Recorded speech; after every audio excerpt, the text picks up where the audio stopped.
दोस्तों, अगर आपकी गलती हो और आप सॉरी बोले तो आपको समझदार कहा जाएगा, यानी काफ़ी अंडरस्टैंडिंग है आप सिचुएशन को लेके। अगर आपकी गलती नहीं है और आप सॉरी बोले तो आप स्मार्ट हैं, आपकी कम्युनिकेशन स्किल्स अच्छी है। लेकिन आपको पता है आप सही हैं और तब आप सॉरी बोले तो आप हस्बैंड हैं। जी हाँ, सॉरी, मजाक कर रहा हूँ। लेकिन हस्बैंड और वाइफ के रिलेशनशिप में हमेशा सॉरी हस्बैंड को ही बोलना पड़ता है। स्वागत करता हूँ आपको सीजन 1 के दूसरी कहानी में। इस कहानी का नाम है मेरी बीवी चुड़ैल। नाम ही थोड़ा फनी है दोस्तों, लेकिन बताऊंगा मजेदार किस्सा कैसे ये कहानी मेरे पास आई। तो शुरू करते हैं एपिसोड 2, मेरी बीवी चुड़ैल। आप सुन रहे हैं किस्से और कहानी और ये चैनल है द स्टोरी कैफे। ये कहानी जो है ये मेरे कॉलेज के टाइम की है, यानी कि कॉलेज के पास ही मेरे दोस्त ने एक रूम रेंट पे लिया हुआ था जहाँ पर हम जाते थे। मेरा दोस्त खाना बहुत अच्छा बनाता है, तो हम लोग कभी कभी बैठ जाया करते थे खाना खाने के लिए। कुछ बना लिया, कभी चिकन बना लिया, कभी मटन बना लिया। नॉनवेज का बहुत शौकीन हूँ मैं, वो पहुँच जाते थे। तो ये जिसकी कहानी मैं आपको बताने वाला हूँ, ये जो भैया हैं, ये मेरे दोस्त के फ्लैट पर आते थे। हम लोग बैठते थे, थोड़ा एंजॉय करते थे, अच्छा म्यूज़िक, अच्छा खाना, और ऐसे ही हमारा टाइम जो है कट जाता था। तो इनका नाम है सौरभ। सौरभ भैया का नाम बदल दिया गया है ऑब्वियसली।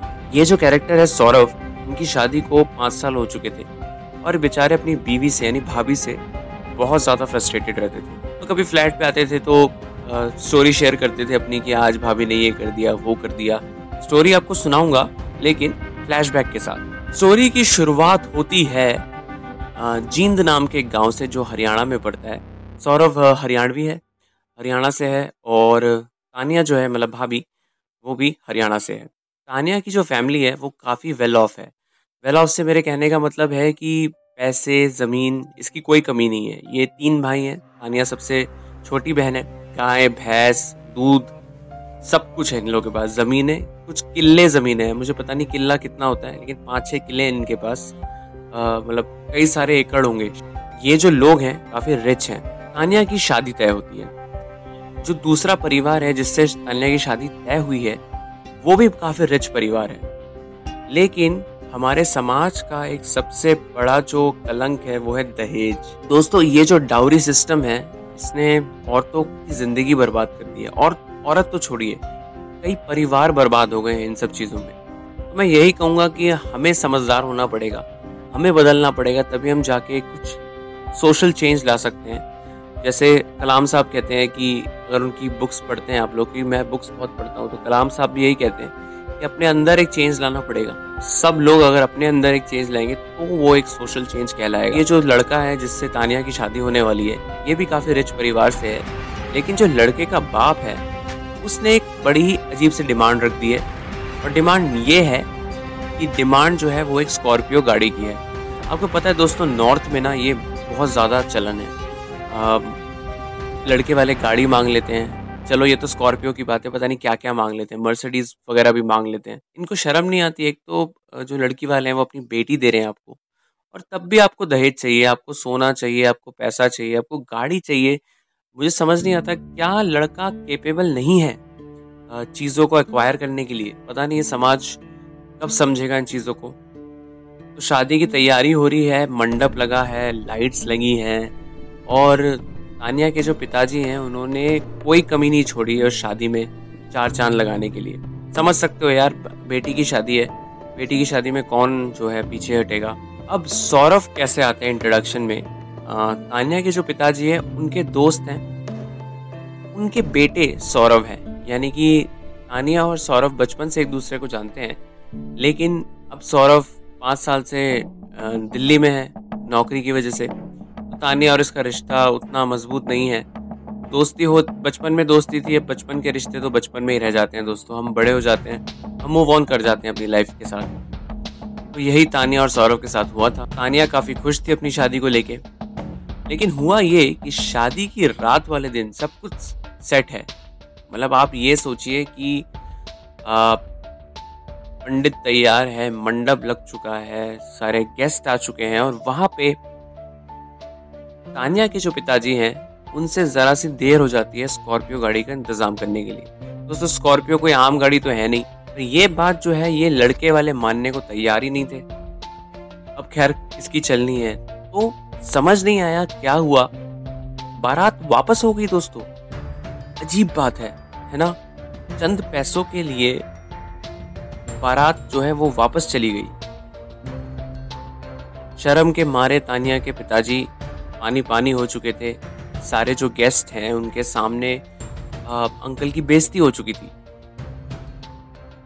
दहेज की वजह से दोस्तों काफी ही शर्मनाक चीज है, बारात वापस चली गई। अब कोई चारा नहीं था। तब सौरभ के पिताजी ने दोस्ती का हाथ आगे बढ़ाया और कहा कि दोस्ती को रिश्तेदारी में बदलना चाहिए, जो कि एक अच्छा स्टेप है, क्योंकि दोस्त ही दोस्त के काम आता है। और दोस्त के काम आने के चक्कर में उन्होंने अपने बेटे को आगे कर दिया। इससे आप समझ सकते हैं उनकी दोस्ती का लेवल कितना मजबूत था कि उन्होंने अपने बेटे को तानिया के लिए आगे किया। और यही हुआ, बाराती भी वही थे, मंडप भी वही था, बस कार्ड पे नाम दूसरा था, लेकिन सौरभ और तानिया की उधर शादी हो गई। फ्लैशबैक तो हुआ बहुत सारा। तानिया कभी मन ही मन सौरभ को एक्सेप्ट नहीं कर पाई थी, क्योंकि उसके दिमाग में अभी भी वही लड़का था जो मंडप से उठ के चला गया था दहेज वाले दिन। पता नहीं, कुछ लोग शायद शादी के बाद भी प्यार नहीं ढूंढ पाते। होता है, शायद कमी सौरभ की तरफ से रही हो या फिर तानिया की तरफ से रही हो, नहीं पता। हाँ, एक चीज है, सौरभ उतने वेल ऑफ परिवार से नहीं है, मतलब उतना पैसा नहीं है, एक सर्विस क्लास है। सौरभ जॉब करता है, जॉब से ठीक ठाक कमा लेता है, लेकिन तानिया की अय्याशियां पूरी नहीं कर पाता। जाहिर सी बात है, तानिया बहुत नाजों से पली है, तो एप्पल के प्रोडक्ट्स हो, मैकबुक हो, एप्पल का फोन हो, ये सब तानिया के लिए बहुत आम बात है, लेकिन सौरभ के लिए आम बात नहीं है। शौक को इच्छाओं को मारता है एक मिडिल क्लास परिवार, आप समझ सकते हैं, जो हरियाणा के जिंद से निकला हुआ और दिल्ली में आके बस के अपने पैरों पे खड़ा होना चाहता है। सच में बताऊं दोस्तों, मैं सौरभ भैया से मिला हूँ, बहुत ही अच्छे आदमी है दोस्तों, क्योंकि मैं पर्सनली मिला हूँ उनसे। मैं ये गारंटी ले सकता हूँ कि वो काफ़ी अच्छे आदमी है। तानिया जो है क्या करती है उनके साथ कि उन्हें उठते बैठते ताने मारती है, मेरे परिवार में ये है वो है, तुम्हारा परिवार गरीब है, भिखारी है, और ना जाने कैसे कैसे ताने मारते हैं सौरभ भैया को। वो तो मैं दाद देता हूँ सौरभ भैया की कि उनमें इतना पेशेंस है दोस्तों कि वो झेलते हैं। आफ्टर ऑल दोस्तों बीवी है, डिस्कार्ड नहीं कर सकते। कोई सामान खराब होता तो हम शायद उसे उठा के कूड़े के डब्बे में डाल देते, लेकिन यहाँ तो बात इंसान की हो रही है। एक दिन तानिया सुपर मार्केट गई हुई थी। हाँ, तानिया अब लोकल मार्केट से शॉपिंग नहीं करती थी, क्योंकि रईस थी, कभी उसे शॉपिंग करने की ज़रूरत नहीं पड़ी। और जब वो शहर आई तो उसे शहर की हवा लग गई। सुपरमार्केट्स, मॉल, यहाँ जाना, लिपस्टिक खरीद, मेकअप का सामान खरीद लेना और सौरभ के पैसों को नाजायज़ बर्बाद करना, ये काम हो गया था तानिया का। ये उसकी हैबिट्स में आ गया था, यानी कि रोज़मर्रा की ज़िंदगी में हो गया था। तो एक दिन सौरभ घर पे था और सोच रहा था कि अपनी बीवी से कैसे छुटकारा पाया जाए। तो उसके दिमाग में हजार सवाल चल रहे थे। अब सौरभ का घर बताता हूँ कैसा है। सौरभ एक 2 BHK के अपार्टमेंट में रहता है, तो यानी कि 2 कमरे हैं, एक हॉल है, एक किचन है और वॉशरूम है। सामने ही कुछ बच्चे रहते थे तीनों फ्लैट में, मतलब उसके फ्लैट को छोड़ के बाकी जो 3 फ्लैट थे उसके फ्लोर पे, उन तीनों में ही बच्चे रहते थे। और बच्चे अक्सर उस स्पेस में खेलते थे जहाँ पे लिफ्ट है, लिफ्ट से सीढ़ियाँ हैं, और उसी कॉरिडोर में वो लोग खेलते रहते थे। टॉयज पड़े हुए हैं इधर उधर, रिमोट कार्स ये सब पड़े हुए हैं, और ये सब पड़े ही रहते थे दोस्तों। तानिया को इससे भी हिचकिच थी। तानिया ने कई बार कंप्लेंट की सोसाइटी मैनेजर को और कहा कि इन फ्लैट्स में जाके बात करे। बच्चों की खेलने की जगह कॉरिडोर नहीं है, बच्चों की खेलने की जगह पार्क है। उसकी बात बिल्कुल सही थी, लेकिन उसके बोलने का तरीका अच्छा नहीं था, इसलिए जो दूसरे फ्लैट्स में लोग थे वो तानिया को अच्छी नज़र से नहीं देखते थे, मतलब तानिया के साथ उतने फ्रेंडली नहीं थे। हाँ, लेकिन सौरभ को काफ़ी रेस्पेक्ट करते थे। सौरभ के साथ उनका बहुत पुराना रिश्ता, जब से सौरभ दिल्ली में आया है तब से उसी जगह रहता है, तो जाहिर सी बात है उनका एक अलग अटैचमेंट। फेस्टिवल पे सौरभ इनवाइटेड रहता था, लेकिन जब से तानिया आई थी वो इनविटेशन बंद हो गया था उसके घर पे। बीवी इतनी अपफ्रंट है और जो अपने पति को रिस्पेक्ट नहीं करती, सबसे बड़ी बात ये है, तो बाकी लोग तो क्या ही उसको रिस्पेक्ट करेंगे या उसकी पति की रिस्पेक्ट करेंगे। सोचने वाली बात है ना दोस्तों। अगर आपके मोहल्ले में भी या आपके आसपास भी ऐसा कोई लोग हैं जो अपने पति को रिस्पेक्ट नहीं करते या फिर अपनी बीवी को रिस्पेक्ट नहीं करते या फिर डोमेस्टिक वायलेंस करते हैं, ऐसा कोई भी कपल है आपके आसपास, तो दोस्तों कमेंट करके बताइए और हमें ये स्टोरी शेयर कीजिए। अगर ये स्टोरी हमें अच्छी लगी तो हम ज़रूर इस स्टोरी को अपने शो पे कास्ट करना चाहेंगे। उस दिन सौरभ घर पे अकेला था, हल्का सा म्यूजिक चल रहा था, किशोर दा के गाने सुनता था, हल्की वॉल्यूम पे पीछे बैकग्राउंड में गाने बज रहे हैं किशोर दा के। उसके दिमाग में अलग ख्याल आ रहे हैं, ख्याल इस तरह से कि अगर वो उसे डाइवोर्स दे देगा तो कैसे रेपरकशंस होंगे, क्योंकि हम इंडियन मैरिज एक्ट को जानते हैं, सारा फेवर लड़की की तरफ चला जाएगा। ये जो हमारी सोसाइटी है वो बनी इस तरह से है कि सारे जो पावर्स हैं वो लड़की को दिए गए हैं, लड़के का पार्ट कोई जानना भी नहीं चाहता।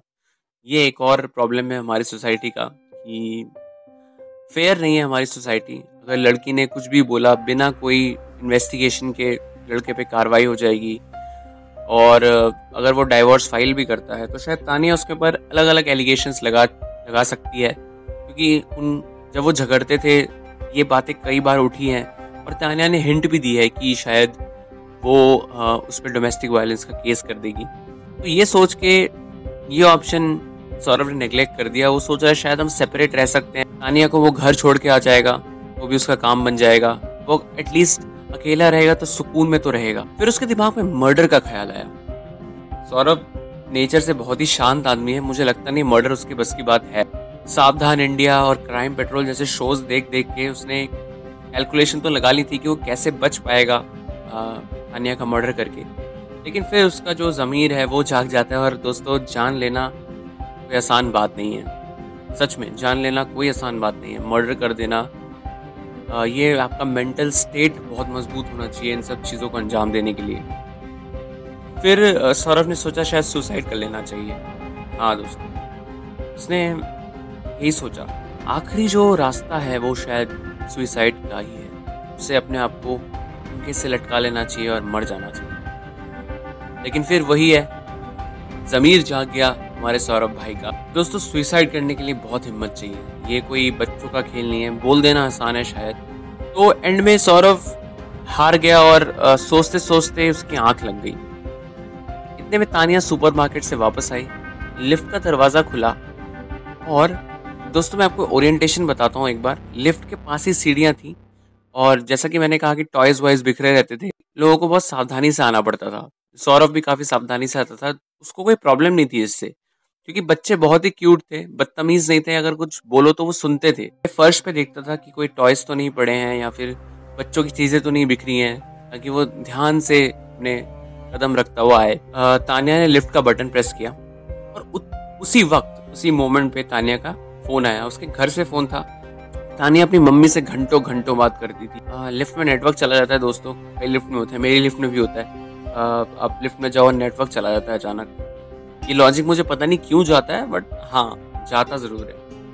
तो तानिया का नेटवर्क चला गया, तानिया उसी में परेशान हो गई। तो तानिया का जो ज़रा फोकस था वो मोबाइल पे चला गया। तानिया नेटवर्क नहीं आ रहा है, फ़ोन को आसमान की तरफ पॉइंट करके इधर उधर कर रही है ताकि सिग्नल का एक डंडा आ जाए कम से कम। लिफ्ट का दरवाज़ा खुलता है और नेटवर्क वापस आ रहे हैं। तो तानिया फ़ोन कान पे लगाती है और बाहर निकलती है। उसके हाथ में बहुत सारा सामान है, क्योंकि वो सुपरमार्केट से आ रही है, काफ़ी सारी घर की चीज़ें लेके आ रही है।